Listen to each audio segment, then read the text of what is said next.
Hoje um dia muito especial para todos nós, para todos vocês que estão acompanhando o programa, eu tenho certeza de que também estou vendo aqui pelo chat. Temos hoje a volta do nosso querido, do nosso amigo Rodrigo Constantino. Então, comigo no programa hoje estão Rodrigo Constantino. Boa noite, Consta, seja bem-vindo de volta. Boa noite, Lacombe, querida amiga Ana, Silvio e toda a nossa audiência. Muito obrigado a todos pelo carinho aí, pelas orações, pelas preces, né? Estamos de volta. Consta, mantendo a tradição, como é que você está se sentindo? O boletim do Consta terminou mais uma fase do seu tratamento. Sim, boletim rapidinho. Primeira coisa, é muito bom estar em casa, né? É a melhor coisa, é um baita upgrade depois de um mês quase no hospital. Ainda tem alguns efeitos colaterais, estou com lábio e pele, em geral, meio estourado. Ainda tenho aquele gosto metálico que só quem fez quimioterapia sabe o que é.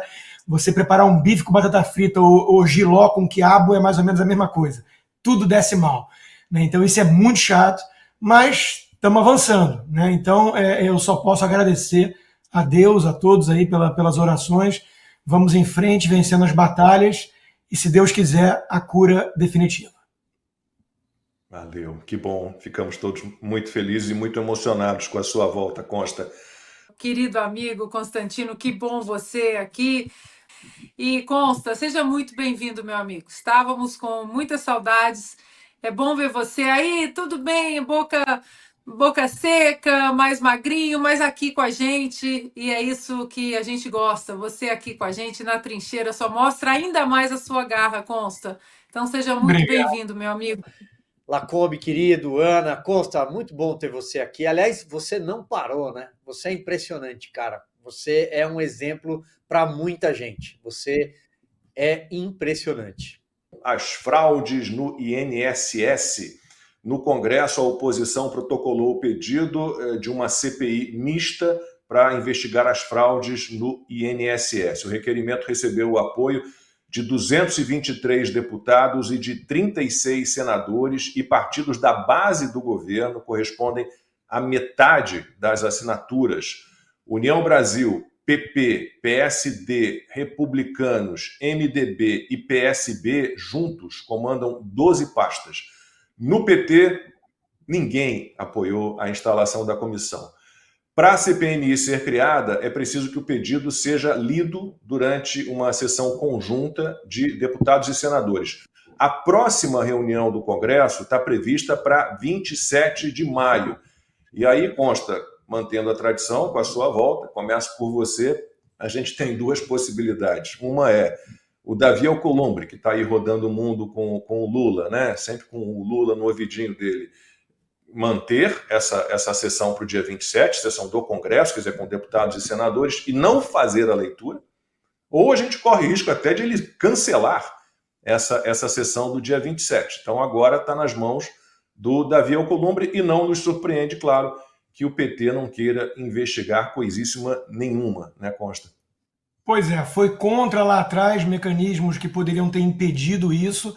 A magnitude do que aconteceu desses descontos forçados no governo PT foi fora do radar em relação ao que vinha acontecendo desde o governo anterior ao de Bolsonaro, e essa narrativa que o PT tentou emplacar de que começou no governo Bolsonaro foi por água abaixo, né? Porque é ridículo você imaginar que o Bolsonaro ia de alguma forma contribuir com sindicatos ligados à esquerda, inclusive aquele que vem sendo protegido até aqui, que é o do irmão do próprio Lula, né?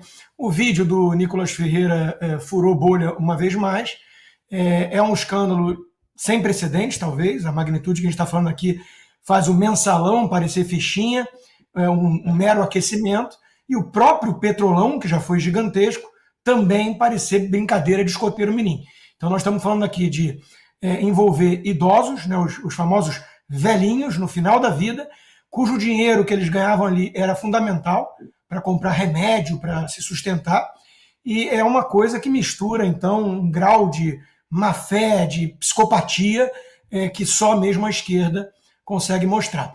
Eu andei vendo aí que estavam tentando emplacar também, se a CPMI for instalada, a Tabata Amaral como relatora, né? Isso é uma piada de mau gosto. Tabata Amaral é aquela que finge ser isentona, imparcial, mas que faz o L em todas as ocasiões possíveis e imagináveis. Então, não tem nenhuma credibilidade. Uma vez mais, a esquerda tentando controlar para transformar em circo mais uma CPMI que poderia investigar mais a fundo esse caso. Olha, Lacombe, eu espero realmente que a oposição consiga mostrar força nesse caso e pressionar esses líderes das casas, né? Porque o Brasil precisa dessa investigação.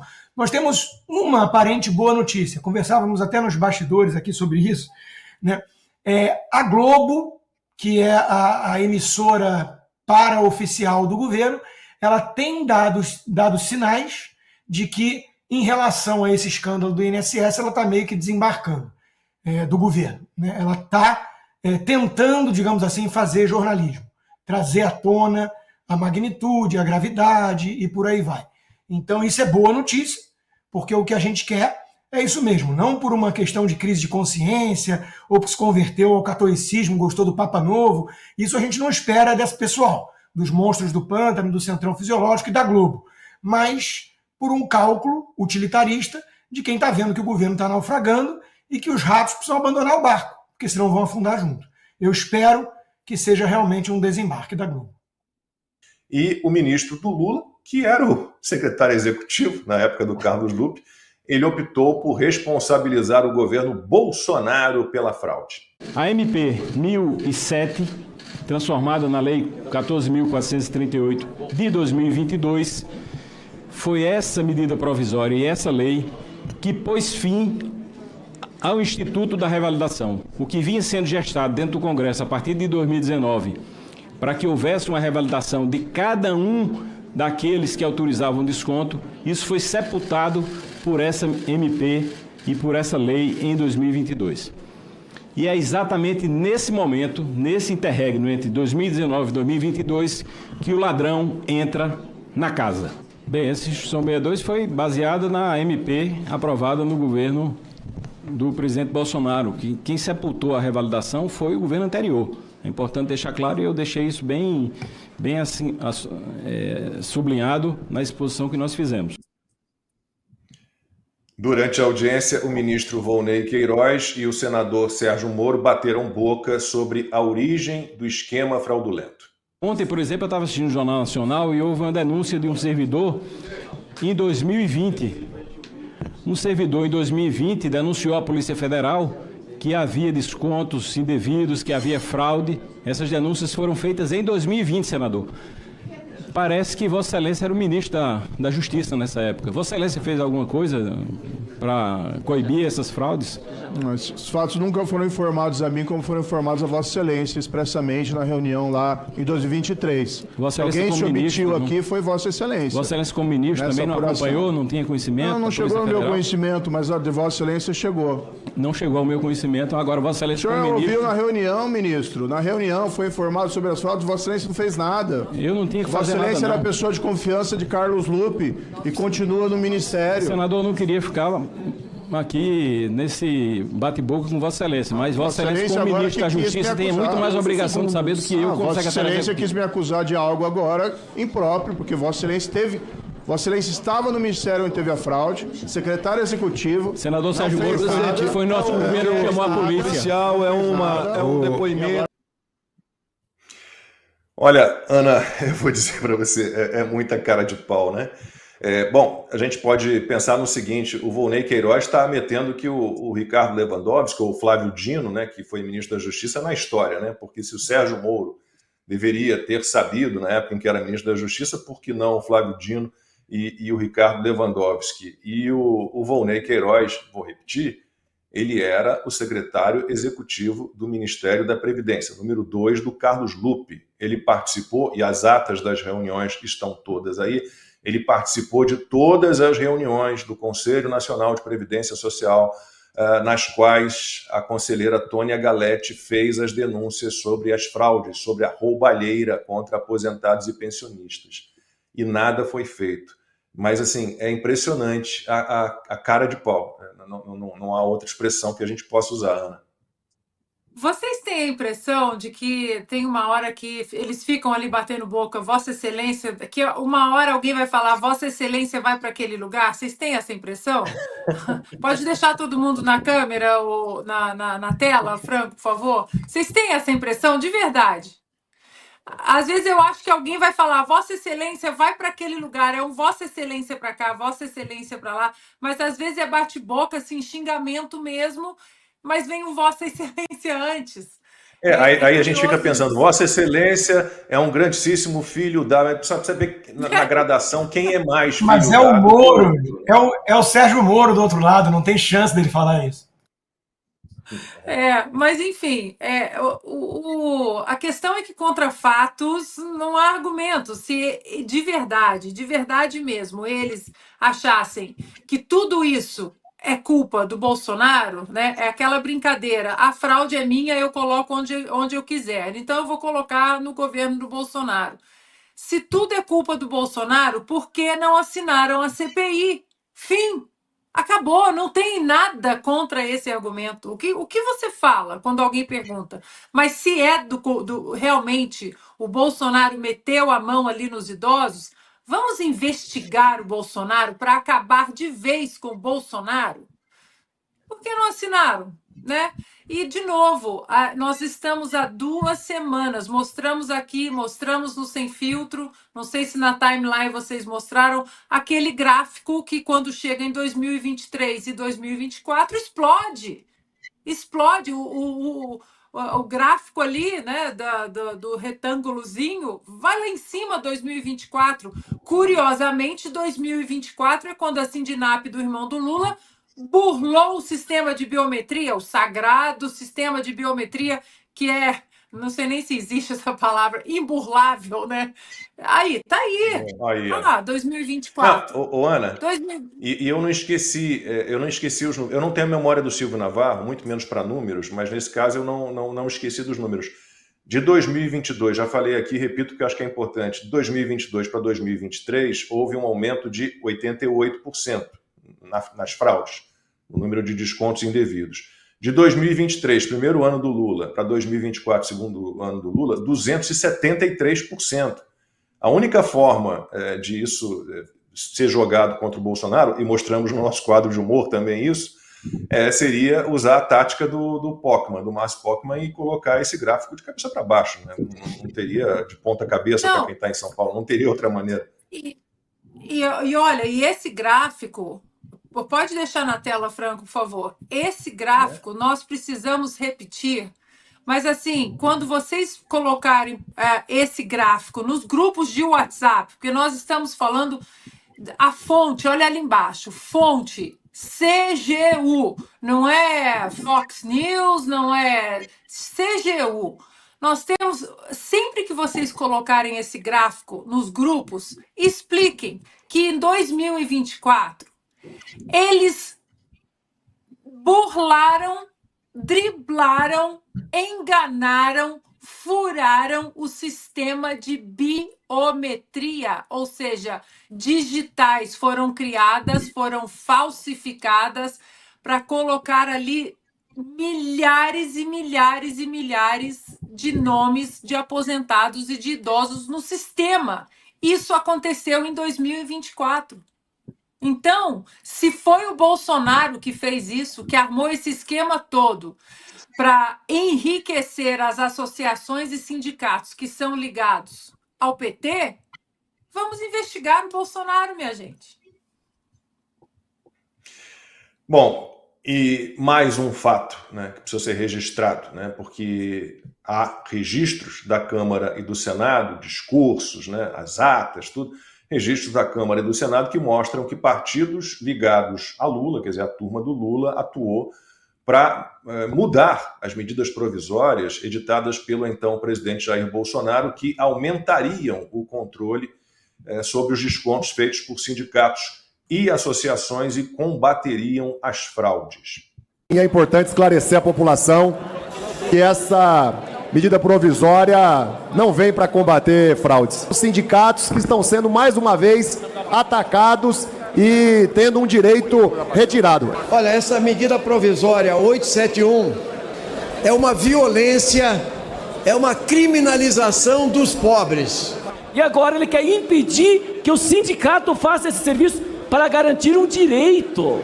Isso é um absurdo. Essa é a medida provisória do mal.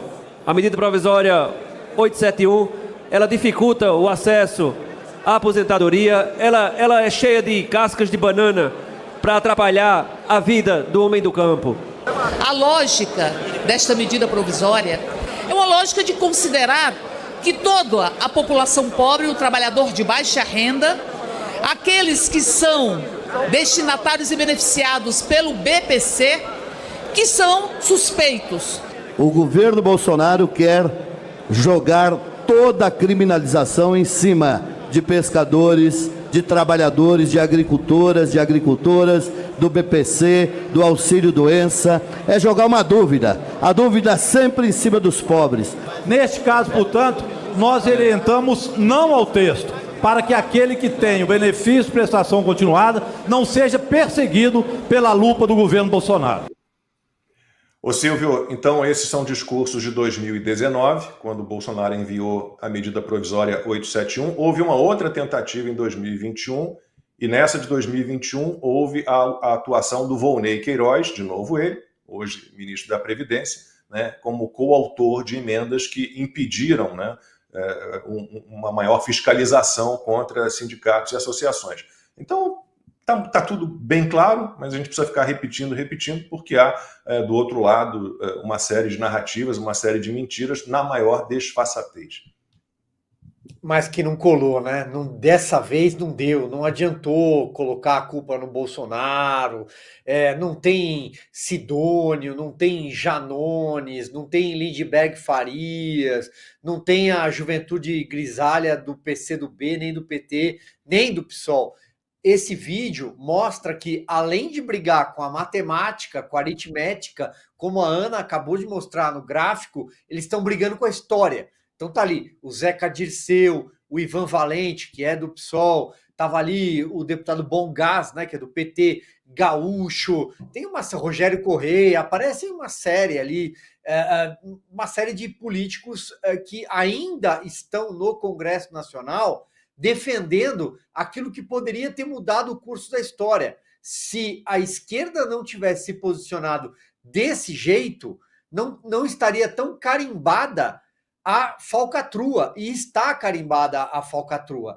Olha só, Lacombe, tem um dado aí nesse caso que eu acho que a gente precisa jogar alguma luz. Quando esse Volney Queiroz, que é o número 2, ou seja, ele era o segundo do Carlos Lupe, do PDT, aliás, o chefe de gabinete é o Marcelo Panella, com 2 L's, que é tesoureiro do PDT. E você tem alguns integrantes de sindicatos que também são filiados ao PDT. Quando esse sujeito aparece e diz a frase, eu até anotei aqui, ó, eu não tinha que fazer nada.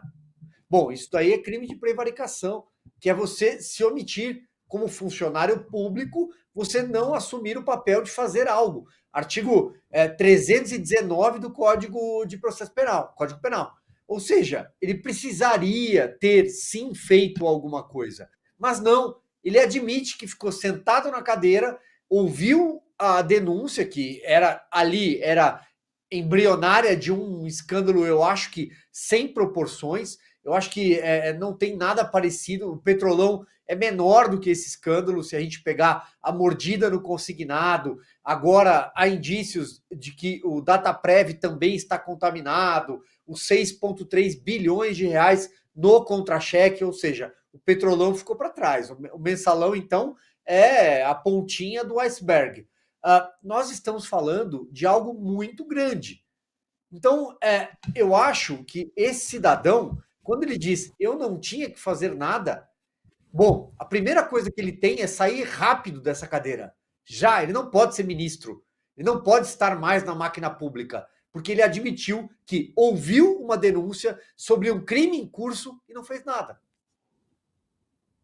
11 de maio de 2025, transposição do São Francisco. Lembra daquela cascata lá? Bolsonaro aqui com o Marinho, inaugurando, descendo água. Olá, amigos. Estou aqui com o ministro Rogério Marinho em Jati, no Ceará. E daí, Marinho? Pois é, presidente. Aqui foi onde as águas do São Francisco chegaram ao Ceará, resgatando uma dívida histórica de mais de 170 anos, graças ao nosso governo. Água do São Francisco, no Ceará. Água do São Francisco do Ceará, redenção e emancipação do povo nordestino. Você não tem preço para esse povo aqui que há muito tempo sofre com falta d'água, sofre com carro-pipa e com toda a sorte de intempéries, né? Graças a Deus, nosso bom Deus, ao nosso ministro Marinho, uma realidade aqui para o Ceará, para todo o nosso Nordeste. Obrigado, Marinho. Pois é, meu filho. Isso aí é cor do passado, tá? Aqui está uma das provas mais claras do quanto o ex-presidente Lula usa politicamente a população do Nordeste. A obra da transposição do Rio São Francisco foi iniciada em 2007, com promessa de entrega em 2012, 5 anos de previsão. Mas, como em tantos outros projetos de sua gestão, o que vimos foram maquetes e propagandas, enquanto a entrega real se arrastava por mais de uma década. Foi apenas durante o governo Bolsonaro, em menos de 2 anos de mandato, que a transposição finalmente foi concluída, levando água e dignidade a milhões de nordestinos. E o que aconteceu depois? Após a vitória da chapa Lula-Alckmin em 2022, surgiram vídeos preocupantes de trechos do canal sendo bloqueados, com relatos de sabotagens que beneficiariam a velha estrutura da indústria dos carros-pipa, que deixou de lucrar com a chegada da água. Essa é a realidade que poucos têm coragem de mostrar. Uma política que se alimenta da miséria para se manter no poder. Deixe o seu comentário sobre o que você acha desse absurdo. Meu nome é Victor Moreira, seu amigo do canal Endireitei. Como eu sempre friso, o regime Lula e STF confiscaram o direito dos canais de direita a monetizar no YouTube, ou seja, estamos impedidos de gerar receita desde fevereiro de 2023. Portanto, só continuamos o nosso trabalho graças à ajuda de vocês. Para quem puder apoiar o canal, contribua na chave Pix abaixo e quem não tiver condições de contribuir, nos ajude com o seu like e verificando a sua inscrição para receber os nossos vídeos. Muito obrigado para você que assistiu até aqui, te desejamos uma ótima semana, fique com Deus e até o próximo vídeo.